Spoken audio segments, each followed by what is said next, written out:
ആകാശവാണി.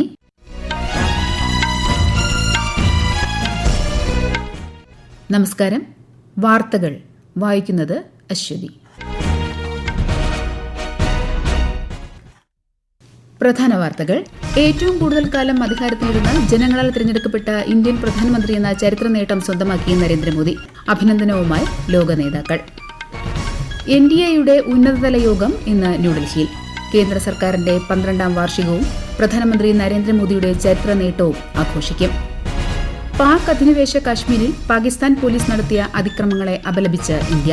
ഏറ്റുമുട്ടലിൽ മരണസംഖ്യ 30. വിദേശകാര്യമന്ത്രി S. ജയശങ്കറിന്റെ 2 ദിവസത്തെ ബൾഗേറിയ ഫിൻലാൻഡ് സന്ദർശനത്തിന് ഇന്ന് തുടക്കമാകും. ഇന്ധന വില വർധനയിൽ നിന്ന് ഉപഭോക്താക്കളെ സഹായിക്കുന്നതിന് എണ്ണ കമ്പനികൾക്ക് 1.23 ലക്ഷം കോടി രൂപയുടെ സഹായം നൽകിയതായി കേന്ദ്ര സർക്കാർ. കേരളത്തിൽ മഴ തുടരും. മലപ്പുറം മുതൽ കാസർഗോഡ് വരെ ഇന്ന് മഞ്ഞ ജാഗ്രത. ട്രോളിംഗ് നിരോധനം നിലവിൽ വന്നു. വാർത്തകൾ വിശദമായി. ഇന്ത്യയിൽ ഏറ്റവും കൂടുതൽ കാലം അധികാരത്തിലിരുന്ന ജനങ്ങളാൽ തിരഞ്ഞെടുക്കപ്പെട്ട പ്രധാനമന്ത്രി എന്ന ചരിത്ര റെക്കോർഡ് ഇനി നരേന്ദ്രമോദിക്ക് സ്വന്തം.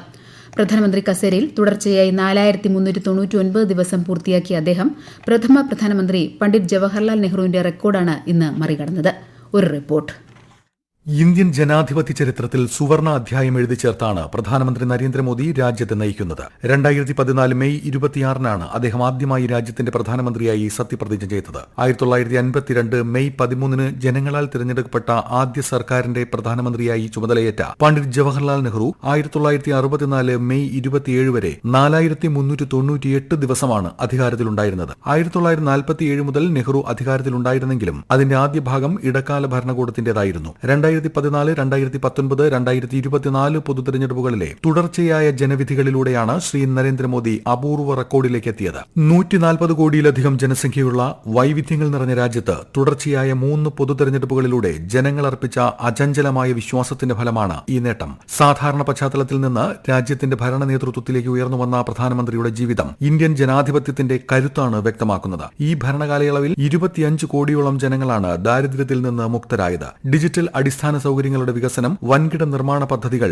ജനക്ഷേമ പദ്ധതികളുടെ കാര്യക്ഷമത എന്നിവയിൽ രാജ്യം വിപ്ലവകരമായ മാറ്റങ്ങൾക്ക് സാക്ഷ്യം വഹിച്ചു. ഏറ്റവും ജനപ്രീതിയുള്ള ജനാധിപത്യ നേതാവായി അന്താരാഷ്ട്ര സർവേകൾ നിരന്തരം തിരഞ്ഞെടുക്കുന്ന നരേന്ദ്രമോദിയെ 30-ലധികം രാജ്യങ്ങളാണ് പരമോന്നത സിവിലിയൻ ബഹുമതി നൽകി ആദരിച്ചത്. പ്രമുഖ ആഗോള ശക്തികളുമായുള്ള വ്യാപാര കരാറുകൾ, കാലാവസ്ഥാ വ്യതിയാനത്തിനെതിരെയുള്ള പ്രതിരോധം, ഗ്ലോബൽ സൌത്ത് രാജ്യങ്ങളുടെ ശബ്ദമായി മാറാനുള്ള ഇന്ത്യയുടെ നയതന്ത്ര മുന്നേറ്റം എന്നിവ നരേന്ദ്രമോദി ഭരണത്തിന്റെ പ്രധാന നാഴികക്കല്ലുകളാണ്. News desk, Akashvani. ചരിത്ര റെക്കോർഡ് സ്വന്തമാക്കിയ ശ്രീ നരേന്ദ്രമോദിയെ അഭിനന്ദിച്ച് ലോക നേതാക്കൾ. ഈ നാഴികക്കല്ല് ലോകത്തിലെ ഏറ്റവും വലിയ ജനാധിപത്യ രാജ്യത്തിലെ ജനങ്ങളുടെ അചഞ്ചലമായ വിശ്വാസത്തെയാണ് പ്രകടമാക്കുന്നതെന്ന് ശ്രീലങ്കൻ പ്രസിഡന്റ് അനുരകുമാര ദിസനായകെ അഭിനന്ദന കത്തിൽ വ്യക്തമാക്കി. പാപ്പുവ ന്യൂഗിനിയ പ്രധാനമന്ത്രി ജെയിംസ് മരാപ്പെ അയച്ച വീഡിയോ സന്ദേശത്തിൽ ശ്രീ നരേന്ദ്രമോദിയെ ലോക നേതാക്കൾക്ക് മാതൃകയായ വ്യക്തിത്വമെന്ന് വിശേഷിപ്പിച്ചു. അന്താരാഷ്ട്ര തലത്തിൽ ഇന്ത്യ നിർണായക ശബ്ദമായി മാറിയെന്ന് ട്രിനിഡാഡ് ആൻഡ് ടൊബാഗോ പ്രധാനമന്ത്രി കമല പ്രസാദ് ബിൻസെസർ പറഞ്ഞു. ദേശീയ ജനാധിപത്യ സഖ്യത്തിന്റെ ഉന്നതതല യോഗം ഇന്ന് ന്യൂഡൽഹിയിൽ ചേരും. NDA സർക്കാരിന്റെ 12 വർഷത്തെ ഭരണ പൂർത്തീകരണവും പ്രധാനമന്ത്രി നരേന്ദ്രമോദിയുടെ ചരിത്ര നേട്ടവും ആഘോഷിക്കുന്നതിനാണ് യോഗം. പ്രധാനമന്ത്രിക്കൊപ്പം BJPയുടെയും സഖ്യകക്ഷികളുടെയും ദേശീയ നേതാക്കളും 22 സംസ്ഥാനങ്ങളിലെയും കേന്ദ്രഭരണ പ്രദേശങ്ങളിലെയും NDA മുഖ്യമന്ത്രിമാരും ഉപമുഖ്യമന്ത്രിമാരും പങ്കെടുക്കും.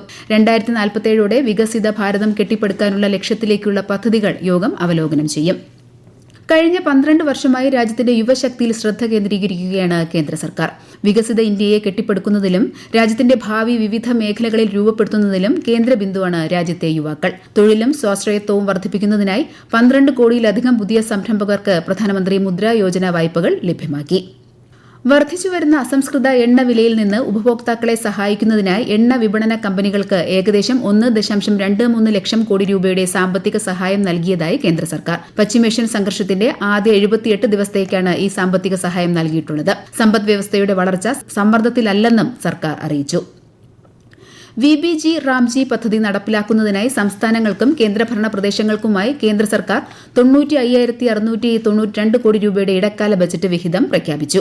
അടുത്ത മാസം 1 മുതൽ പുതിയ നിയമം നിലവിൽ വരും. സംസ്ഥാനങ്ങളിലെയും കേന്ദ്രഭരണ പ്രദേശങ്ങളിലെയും ഗ്രാമവികസന മന്ത്രിമാരുമായി നടത്തിയ വെർച്വൽ യോഗത്തിനു ശേഷം കേന്ദ്ര ഗ്രാമവികസന മന്ത്രി ശിവരാജ് സിംഗ് ചൌഹാനാണ് ഇക്കാര്യം അറിയിച്ചത്. വിദേശകാര്യമന്ത്രി എസ് ജയശങ്കറിന്റെ 2 ദിവസത്തെ ബൾഗേറിയ ഫിൻലാൻഡ് സന്ദർശനത്തിന് ഇന്ന് തുടക്കമാകും. ബൾഗേറിയൻ ഭരണ നേതൃത്വവുമായി വിദേശകാര്യമന്ത്രിയുമായും അദ്ദേഹം ഉഭയകക്ഷി ചർച്ചകൾ നടത്തും. തുടർന്ന് ഫിൻലാൻഡിലെത്തുന്ന അദ്ദേഹം വിദേശകാര്യമന്ത്രിയുമായും അവിടുത്തെ മറ്റ് പ്രമുഖ നേതാക്കളുമായി കൂടിക്കാഴ്ച നടത്തും. നീറ്റ് പുനഃപരീക്ഷയ്ക്കുള്ള ഒരുക്കങ്ങൾ കേന്ദ്ര വിദ്യാഭ്യാസ മന്ത്രി ധർമ്മേന്ദ്ര പ്രധാൻ അവലോകനം ചെയ്തു. ചോദ്യപേപ്പറുകൾ തയ്യാറാക്കുന്നത് മുതൽ എല്ലാ നടപടിക്രമങ്ങളിലും പൂർണ്ണമായും രഹസ്യ സ്വഭാവം ഉറപ്പാക്കിയതായി അദ്ദേഹം ന്യൂഡൽഹിയിൽ മാധ്യമങ്ങളോട് പറഞ്ഞു. വീഴ്ചകളും പോരായ്മകളും തടയുന്നതിന് സംസ്ഥാനങ്ങളുമായി ഏകോപിപ്പിച്ച് പ്രവർത്തിക്കുമെന്നും ശ്രീ ധർമ്മേന്ദ്ര പ്രധാൻ അറിയിച്ചു. ഈ മാസം 21-നാണ് നീറ്റ് പുനഃപരീക്ഷ. ഈ വാർത്തകൾ ആകാശവാണിയിൽ നിന്ന്. ആകാശവാണി വാർത്തകളും വാർത്താധിഷ്ഠിത പരിപാടികളും all India radio news Thiruvananthapuram YouTube ചാനലിലും @all India radio news Thiruvananthapuram Facebook പേജിലും AR News_ തിരുവനന്തപുരം ഇൻസ്റ്റഗ്രാം അക്കൌണ്ടിലും @AR News_TVM X ഹാൻഡിലും ലഭ്യമാണ്. ഡിജിറ്റൽ അറസ്റ്റ് തട്ടിപ്പുകൾക്കെതിരെ മനുഷ്യാവകാശം സംരക്ഷിക്കുന്നതിനെക്കുറിച്ച് ഓപ്പൺ ഹൌസ് ചർച്ച സംഘടിപ്പിച്ച ദേശീയ മനുഷ്യാവകാശ കമ്മീഷൻ. ന്യൂഡൽഹിയിൽ നടന്ന ചർച്ചയിൽ സൈബർ തട്ടിപ്പുകൾ ഉയർത്തുന്ന ഭീഷണിയിൽ കമ്മീഷൻ ആശങ്ക പ്രകടിപ്പിച്ചു. കഴിഞ്ഞ 6 വർഷത്തിനിടെ സൈബർ തട്ടിപ്പുകളിലൂടെ ഇന്ത്യക്കാർക്ക് 52,900 കോടിയിലധികം രൂപ നഷ്ടപ്പെട്ടതായി ചർച്ചയിൽ അധ്യക്ഷത വഹിച്ച NHRC ചെയർപേഴ്സൺ ജസ്റ്റിസ് രാമസുബ്രഹ്മണ്യൻ അറിയിച്ചു.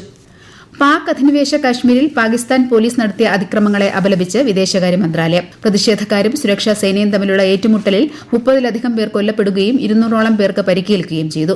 പാകിസ്ഥാൻ പുറത്തുവിടുന്ന വ്യാജ വാർത്തകളും വീഡിയോകളും സ്വന്തം പരാജയങ്ങൾ മറച്ചുവെക്കാനും മനുഷ്യാവകാശ ലംഘനങ്ങളിൽ നിന്ന് ശ്രദ്ധ തിരിക്കാനുമുള്ള പാകിസ്ഥാന്റെ ശ്രമമാണെന്ന് വിദേശകാര്യ മന്ത്രാലയ വക്താവ് രൺദീപ് ജയ്സ്വാൾ പറഞ്ഞു.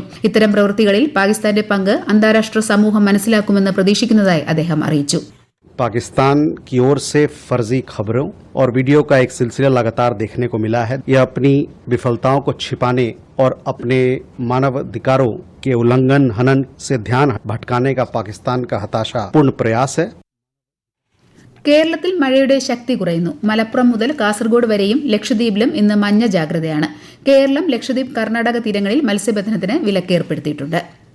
കേരളത്തിൽ ട്രോളിംഗ് നിരോധനം നിലവിൽ വന്നു. ജൂലൈ 31 അർദ്ധരാത്രി വരെ 52 ദിവസമാണ് ട്രോളിംഗ് നിരോധനം. ട്രോളിംഗ് ബോട്ടുകൾ കടലിൽ പോകുന്നില്ലെന്ന് ഉറപ്പാക്കാനായി കൊല്ലത്ത് നീണ്ടകര പാലത്തിന്റെ തൂണുകളിൽ അർദ്ധരാത്രി അധികൃതർ ചങ്ങല ബന്ധിച്ചു. ഉപരിതല മത്സ്യബന്ധനം നടത്തുന്ന പരമ്പരാഗത യാനങ്ങൾക്ക് നിരോധനം ബാധകമല്ല. വയനാട് കോളിയാടി സ്കൂളിലെ ഒരു കുട്ടിക്ക് കൂടി ഷിഗല്ല സ്ഥിരീകരിച്ചു. ഇതോടെ ജില്ലയിൽ രോഗം സ്ഥിരീകരിച്ച കുട്ടികളുടെ എണ്ണം 3 ആയി. ആരോഗ്യമന്ത്രി കെ മുരളീധരൻ സ്കൂൾ സന്ദർശിച്ചു. ചികിത്സയിൽ കഴിയുന്ന കുട്ടികളുടെ എണ്ണം 68-ൽ നിന്ന് 38 ആയി. സ്കൂളിലെ കിണറിലെ വെള്ളത്തിന്റെ പരിശോധനാ ഫലം ഇന്ന് ലഭിക്കും. പ്രധാനമന്ത്രി നരേന്ദ്രമോദിയുടെ 6 ദിവസത്തെ ഫ്രാൻസ് സ്ലോവാക്യ സന്ദർശനത്തിന് ശനിയാഴ്ച തുടക്കമാകും. സന്ദർശനത്തിന്റെ ആദ്യപാദത്തിൽ ഫ്രാൻസിലെത്തുന്ന അദ്ദേഹം പ്രസിഡന്റ് ഇമ്മാനുവൽ മാക്രോയുമായി ഉഭയകക്ഷി കൂടിക്കാഴ്ച നടത്തും. ഇന്ത്യ ഫ്രാൻസ് ബന്ധത്തിന്റെ പുരോഗതി ഇരുവരും അവലോകനം ചെയ്യും. പിന്നീട് ഈ മാസം 14 മുതൽ 16 വരെ പ്രധാനമന്ത്രി സ്ലോവാക് റിപ്പബ്ലിക് സന്ദർശിക്കും. സ്ലോവാക്യയുടെ 1993-ലെ സ്വാതന്ത്ര്യലബ്ധിക്ക് ശേഷം രാജ്യം സന്ദർശിക്കുന്ന ആദ്യ ഇന്ത്യൻ പ്രധാനമന്ത്രിയാണ് ശ്രീ നരേന്ദ്രമോദി. തുടർന്ന് ഈ മാസം 16-17 തീയതികളിൽ ഫ്രാൻസിൽ നടക്കുന്ന G7 ഉച്ചകോടിയിലും അദ്ദേഹം പങ്കെടുക്കും. ഒമാൻ തീരത്ത് വെച്ച് US സൈന്യത്തിന്റെ അപ്പാച്ചെ ഹെലികോപ്റ്ററിന് നേരെ ഇറാൻ ആക്രമണമുണ്ടായതായി US പ്രസിഡന്റ് ഡൊണാൾഡ് ട്രംപ്. ഹെലികോപ്റ്ററിലുണ്ടായിരുന്ന 2 പൈലറ്റുമാരും രക്ഷപ്പെട്ടതായി സൈന്യം അറിയിച്ചു. US ഹെലികോപ്റ്റർ ലക്ഷ്യമിട്ട് നടത്തിയ ആക്രമണമാണോ ഇതെന്ന് വ്യക്തമല്ലെന്ന് ഉദ്യോഗസ്ഥർ വ്യക്തമാക്കി. ത്രിരാഷ്ട്ര പുരുഷ ക്രിക്കറ്റ് പരമ്പരയുടെ ഉദ്ഘാടന മത്സരത്തിൽ ഇന്ത്യ ശ്രീലങ്ക 8 റൺസിന് പരാജയപ്പെടുത്തി. ഇന്നലെ ശ്രീലങ്കയിൽ നടന്ന മത്സരത്തിൽ ആദ്യം ബാറ്റ് ചെയ്ത ഇന്ത്യ നിശ്ചിത 50 ഓവറിൽ 6 വിക്കറ്റ് നഷ്ടത്തിൽ 277 റൺസ് നേടി. മറുപടി ബാറ്റിംഗിനിറങ്ങിയ ശ്രീലങ്ക 269 റൺസിന് പുറത്തായി. നാളെ നടക്കുന്ന മത്സരത്തിൽ ഇന്ത്യ അഫ്ഗാനിസ്ഥാൻ നേരിടും. ഇംഗ്ലണ്ടിനും അയർലൻഡിനുമെതിരായ 2020 പരമ്പരകൾക്കുള്ള ഇന്ത്യൻ ടീമിൽ നിന്ന് ഫാസ്റ്റ് ബൌളർ മുഹമ്മദ് സിറാജിനെ ഒഴിവാക്കി. ദീർഘമായ അന്താരാഷ്ട്ര ക്രിക്കറ്റ് സീസൺ മുന്നിൽ കണ്ട് പരിക്കുകളിൽ നിന്ന് പൂർണ്ണമുക്തി നേടാൻ സിറാജിന് വിശ്രമം അനുവദിക്കാൻ മെഡിക്കൽ സംഘവും ടീം മാനേജ്മെന്റും നിർദ്ദേശത്തിനെ തുടർന്നാണ് തീരുമാനം. സിറാജിന് പകരം കർണാടക പേസർ പ്രസിദ്ധ കൃഷ്ണയെ ടീമിൽ ഉൾപ്പെടുത്തി. പ്രധാന വാർത്തകൾ വീണ്ടും. ഏറ്റവും കൂടുതൽ കാലം അധികാരത്തിലിരുന്ന് ജനങ്ങളാൽ തിരഞ്ഞെടുക്കപ്പെട്ട ഇന്ത്യൻ പ്രധാനമന്ത്രി എന്ന ചരിത്ര നേട്ടം സ്വന്തമാക്കി നരേന്ദ്രമോദി. അഭിനന്ദനവുമായി ലോക നേതാക്കൾ. NDAയുടെ ഉന്നതതല യോഗം ഇന്ന് ന്യൂഡൽഹിയിൽ. കേന്ദ്ര സർക്കാരിന്റെ 12ാം വാർഷികവും പ്രധാനമന്ത്രി നരേന്ദ്രമോദിയുടെ ചരിത്ര നേട്ടവും ആഘോഷിക്കും. പാക് അധിനിവേശ കാശ്മീരിൽ പാകിസ്ഥാൻ പോലീസ് നടത്തിയ അതിക്രമങ്ങളെ അപലപിച്ച് ഇന്ത്യ. ഏറ്റുമുട്ടലിൽ മരണസംഖ്യ 30 ആയി. വിദേശകാര്യമന്ത്രി എസ് ജയശങ്കറിന്റെ 2 ദിവസത്തെ ബൾഗേറിയ ഫിൻലാൻഡ് സന്ദർശനത്തിന് ഇന്ന് തുടക്കമാകും. ഇന്ധന വില വർധനയിൽ നിന്ന് ഉപഭോക്താക്കളെ സഹായിക്കുന്നതിന് എണ്ണ കമ്പനികൾക്ക് 1.23 ലക്ഷം കോടി രൂപയുടെ സഹായം നൽകിയതായി കേന്ദ്ര സർക്കാർ.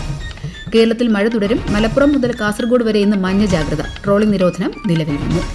വാർത്തകൾ കഴിഞ്ഞു. അടുത്ത വാർത്താ പ്രക്ഷേപണം ഉച്ചയ്ക്ക് 12:30.